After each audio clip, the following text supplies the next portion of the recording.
এক নাম্বার আমল হচ্ছে, যারা আমরা কুরবানি করতে ইচ্ছুক, কুরবানি করার জন্য যারা প্রস্তুতি গ্রহণ করছি, তারা এই 10 দিনের ভিতরে চুল এবং হাতের নখ, পায়ের নখ কাটা থেকে বিরত থাকতে হবে। কথা কি বুঝতেছেন? আমরা যারা কুরবানি করতে ইচ্ছুক, তারা এই জিলহজ মাসের 10 দিনের ভিতরে যেই কোনো চুল এবং হাতের পায়ের নখ কাটা থেকে এই 10 দিন বিরত থাকতে হবে। তাহলে আমরা জিলহজের চাঁদ আকাশে উদিত হওয়ার আগেই চুল কেটে নিতে পারি, হাত পায়ের নখ কেটে নিতে পারি, পরিষ্কার পরিচ্ছন্ন হয়ে আমরা জিলহজ মাসটাকে যেন অতিবাহিত করতে পারি। আল্লাহ আমাদেরকে তৌফিক দিক, আমরা পড়ি আমিন। আবার যখন আমরা কুরবানি করে ফেলবো, এরপরে আবার আমরা এইসব কাজে হাত দিতে পারবো।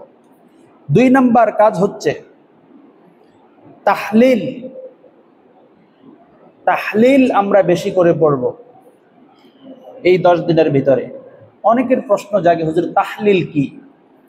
তাহলিল হচ্ছে লা ইলাহা ইল্লাল্লাহ, বলেন লা ইলাহা ইল্লাল্লাহ।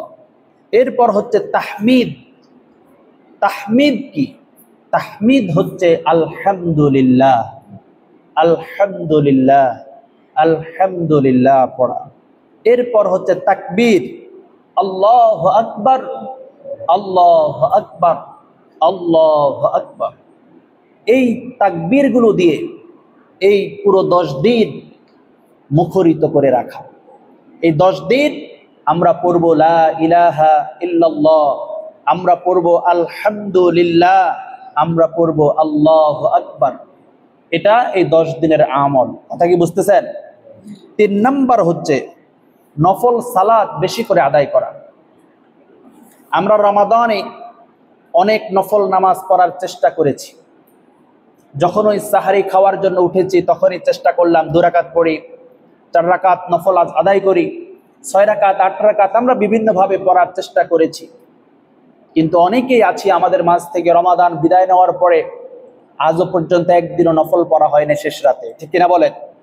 কিন্তু জিলহজ মাসের শেষ প্রথমেই 10 দিনের অন্যতম একটি আমল হচ্ছে নফল নামাজ বেশি করে আদায় করা। এই নফল নামাজ ব্যক্তির মর্যাদাকে বহুগুণ বৃদ্ধি করে দেয়। সমাজে তার মর্যাদা সম্মান বহুগুণ বেড়ে যায়, আল্লাহর সাথে সম্পর্ক গভীর হয়। কারণ তাহাজ্জুদ, এই নামাজের সময়টায় পৃথিবীর সবাই ঘুমিয়ে থাকে, ঠিক কিনা বলেন? সবাই যখন ঘুমিয়ে থাকে, তখন ক্ষুদ্র গোলাম ওই মহান মালিকের কুদরতি পায়ে যখন সিজদায় পড়ে যায়, এর চাইতে বড় সুন্দর নিদর্শন, এর চাইতে সুন্দর পরিবেশ আর অন্য কোথাও মিলে না, ঠিক কিনা বলেন?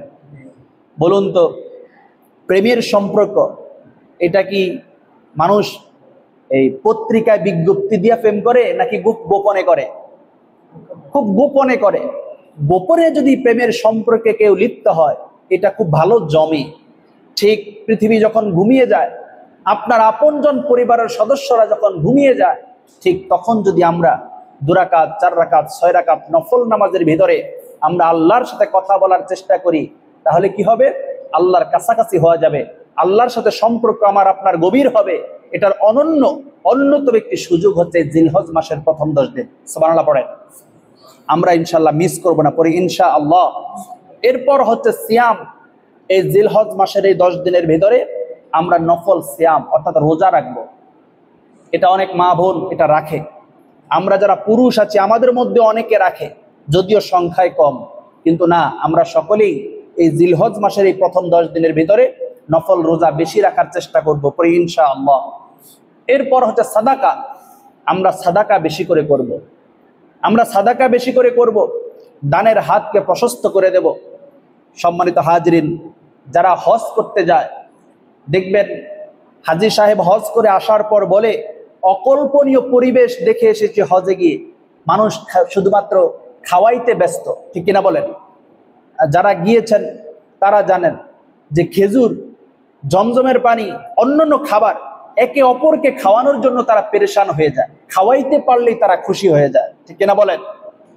সম্মানিত হাজরিন, আরব দেশের লোকজন ওরা কি ধনী আর কি গরিব ওনারা খাবার নিয়ে আপনার রাস্তার ধারে ধারে বসে থাকে, রাস্তার ধারে ধারে দাঁড়িয়ে থাকে বিতরণ করার জন্য। যদি আপনি তার কাছ থেকে চেয়ে নিতে পারেন, তার কাছ থেকে আপনি নিতে পারেন, ওই ব্যক্তি খুশি হয়ে যায়।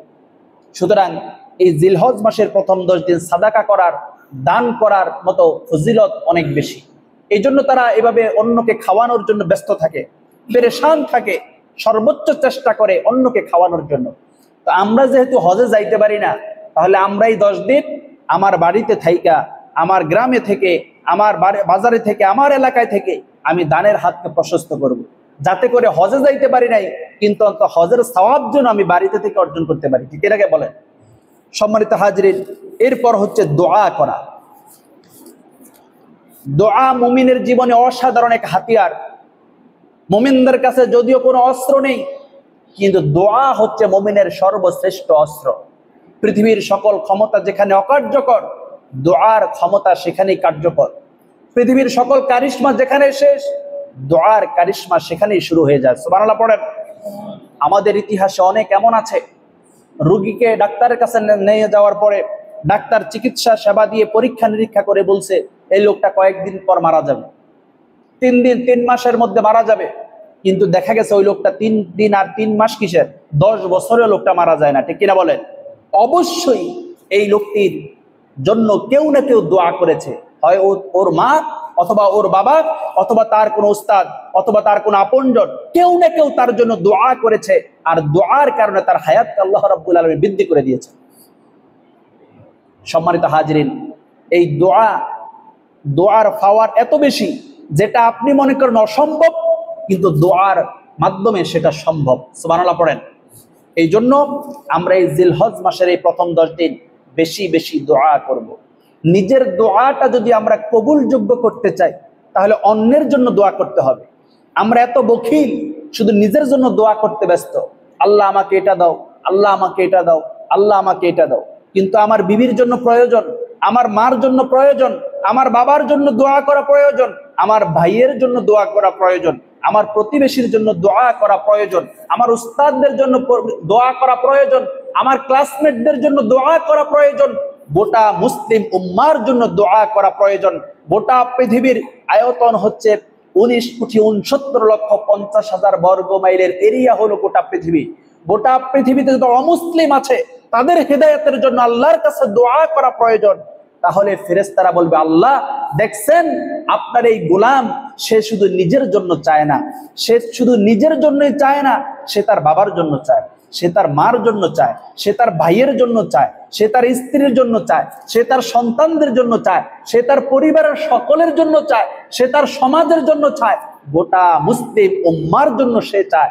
তাহলে আপনি ওদেরকে দেওয়ার আগে তাকে আগে দেন। কথা কি বুঝতেছেন?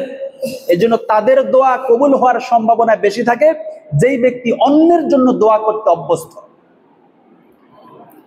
সম্মানিত হাজরিন, এই জন্য আমরা এই 10 দিন বেশি বেশি দোয়া করব। এরপর করব কি? জিকির, আল্লাহর স্মরণ। আল্লাহর স্মরণ বলতে শুধু সুবহানাল্লাহ সুবহানাল্লাহ এটাই যে জিকির তা নয়। কোরআনুল কারীম তেলাওয়াত অন্যতম জিকির। নামাজ আদায় করা এটা জিকিরের অংশ। আমরা এই জিকিরের অর্থ হচ্ছে সার্বক্ষণিক আল্লাহকে স্মরণ করা, জিকির করা, সুবহানাল্লাহ, আলহামদুলিল্লাহ, লা ইলাহা ইল্লাল্লাহ, আল্লাহু আকবার, এইভাবে বিভিন্ন তাসবিহ দিয়ে নিজের জিহ্বাকে ভিজিয়ে রাখা। আর জিকির করলে কি হয়? নিজের কলব, নিজের যে একটা হৃদয়, আত্মা নামক যে জিনিসটা আছে, এইটা পরিষ্কার পরিচ্ছন্ন হয়ে যায়। আমরা জানি কোরবানির প্রস্তুতি আমরা যারা নিচ্ছি, ছুরিকে আমরা ধার দেওয়ার জন্য এখন কামারের কাছে, ঠিক কিনা বলে? কেন? যে একটি বছর আমরা এই ছুরি দিয়ে কোনো কিছু ব্যবহার করি নাই, অনেক মরিচা তাকে ধরে ফেলেছে। এখন তাকে কাজ করতে হলে আবার একটু লবণ পানি দিয়ে পরিষ্কার পরিচ্ছন্ন করে নেওয়া প্রয়োজন। ঠিক আমাদের যে একটি হৃদয় আছে, আমাদের যে একটা কলব আছে, এখানে যদি জিকির না হয়, আল্লাহর স্মরণ থেকে যখন আমরা দূরে সরে যাই, তখন এই কলবের ভিতরে মরিচা ধরে যায়। মরিচা ধরে এটা অকার্য হয়ে যায়, সেটা দুনিয়ামুখী হয়ে যায়, গুনাহমুখী হয়ে যায়, ফিতনার মধ্যে জড়িয়ে যাওয়ার সম্ভাবনা থাকে। ঠিক আপনি আমি যখন জিকির করব, আল্লাহকে স্মরণ করব, তখন আস্তে আস্তে করে ওই লবণ পানি যেইভাবে করে আপনার লোহাকে পরিষ্কার পরিচ্ছন্ন করে ধার তুলে দেয়, ঠিক আপনার এই জিকির আপনার হৃদয় কল্পকে পরিষ্কার পরিচ্ছন্ন করে একচ্ছত্র মালিকের গোলাম বানিয়ে দিবে। জোরে বলেন সুবহানাল্লাহ। কারণ হচ্ছে আপনার পুরো দেহের ভিতরে শ্রেষ্ঠতম একটি অংশ হচ্ছে এই কল্ব। এটা যদি ভালো থাকে পুরো দেহ ভালো থাকবে, আর যদি এটা খারাপ হয়ে যায় পুরো দেহটাই আপনার নষ্ট হয়ে যাবে। সম্মানিত হাজরিন, এই জন্য আমরা এই জিলহজ মাসের এই প্রথম 10 দিন বেশি বেশি করে জিকির করব, আল্লাহকে স্মরণ করব। শুধু তাই নয়, জিলহজ মাসের এই প্রথম 10 দিন আমরা মহাগ্রন্থ ঐশী গ্রন্থ কোরআনুল কারীম থেকে তেলাওয়াত বেশি করে করব। আল্লাহ আমাদেরকে তৌফিক দিক, আমরা পড়ি আমিন। সম্মানিত হাজরিন, আমরা জানি এই জিলহজ মাসের এই প্রথম 10 দিনের ভিতরে এমন একটি দিন আছে যেটাকে বলা হয় আরাফার দিন, ঠিক কিনা বলেন? অত্যন্ত গুরুত্বপূর্ণ একটি দিন এই আরাফার দিন। এই আরাফার দিন যদি কেউ রোজা রাখে, কি ধনী আর কি গরিব, কি বড় লোক আর কি ছোট লোক, কি নারী আর কি পুরুষ, যদি এই আরাফার দিন রোজা রাখে, রাসূলুল্লাহ বলছেন ওই ব্যক্তির পূর্ববর্তী 1 বছরের এবং পরবর্তী 1 বছরের সমস্ত গুনাহ মুছে যাবে। সুবহানাল্লাহ পড়েন। এত চমৎকার অফার আমরা ছেড়ে দিতে পারি না। আমরা খোঁজ নেব আরাফার দিন কবে, আমরা খোঁজ নেব আরাফার দিন কবে, আমরা খোঁজ নেব আরাফার দিনটা কবে, যেই দিন একটি রোজা রাখলে পূর্ববর্তী 1 বছরের গুনাহ এবং পরবর্তী 1 বছরের গুনাহ মাফ হয়ে যায়। রাসূলুল্লাহ উল্লেখ করেন নাই যে কোন কোন গুনাহটা মাফ হবে। হতে পারে এখানে বড় কবিরা গুনাহ মাফ হয়ে যাবে, হতে পারে শুধু সগীরা গুনাহ মাফ হয়ে যাবে। যেহেতু আমভাবে বলা হয়েছে সমস্ত গুনাহগুলো মুছে যাবে পূর্বের 1 বছর এবং পরবর্তী 1 বছরের, তাহলে এটা আমাদের জন্য সুযোগ। আমরা এইভাবে রোজা রাখি যে রাসূল তা আমভাবে বলেছেন, সমানভাবে বলেছেন, তাহলে এমন হতে পারে আমার কবিরা গুনাহ, আমার সগীরা গুনাহ, আমার মাকরু, আমার অপছন্দনীয় কাজগুলো আল্লাহ ক্ষমা করে দিবে। সুবহানাল্লাহ পড়েন। এই রোজাটা আমরা ছেড়ে দেব না। এই আরাফার দিন দোয়া করলে দোয়া কবুল হয়। দোয়া কবুল হওয়ার সম্ভাবনাময় কয়েকটি হাদিস রাসূলুল্লাহ বলেছেন যে অমুক দিন দোয়া কবুল হয়, অমুক অমুক সময় দোয়া কবুল হয়। ঠিক এই আরাফার দিনে কেউ যদি আল্লাহর কাছে চোখের জলের বাঁধ ভেঙে দোয়া করে, ওই ব্যক্তির দোয়াটাকে মালিক গ্রহণ করে। সুবহানাল্লাহ পড়েন।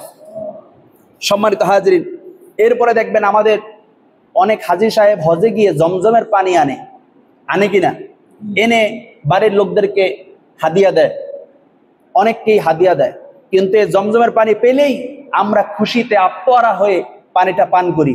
কিন্তু পানিটা পান করার সময় একটি গুরুত্বপূর্ণ সুযোগ আমাদের জন্য রয়েছে।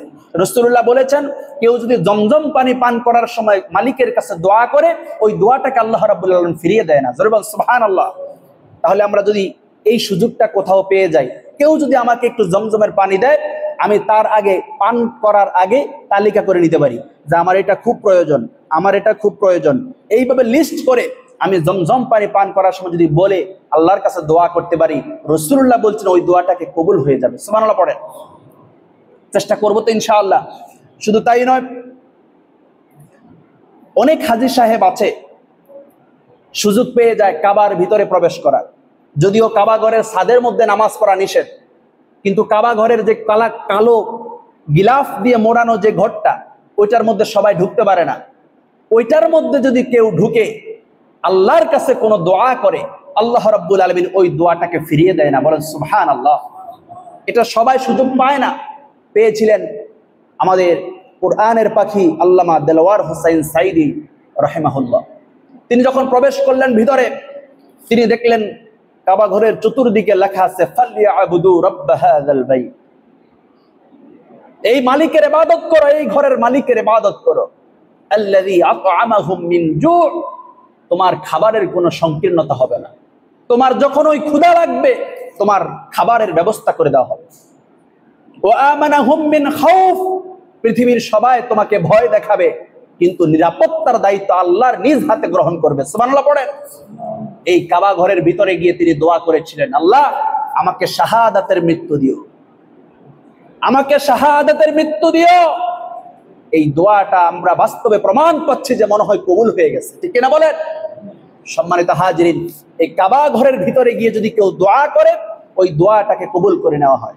সম্মানিত হাজিরিন, এরপরে জিলহজ মাসের এই 10 দিন, জিলহজ মাসের এই প্রথম 10 দিন কেউ যদি মালিকের কাছে দোয়া করে, ওই দোয়াটাকে কবুল করে নেওয়া হয়।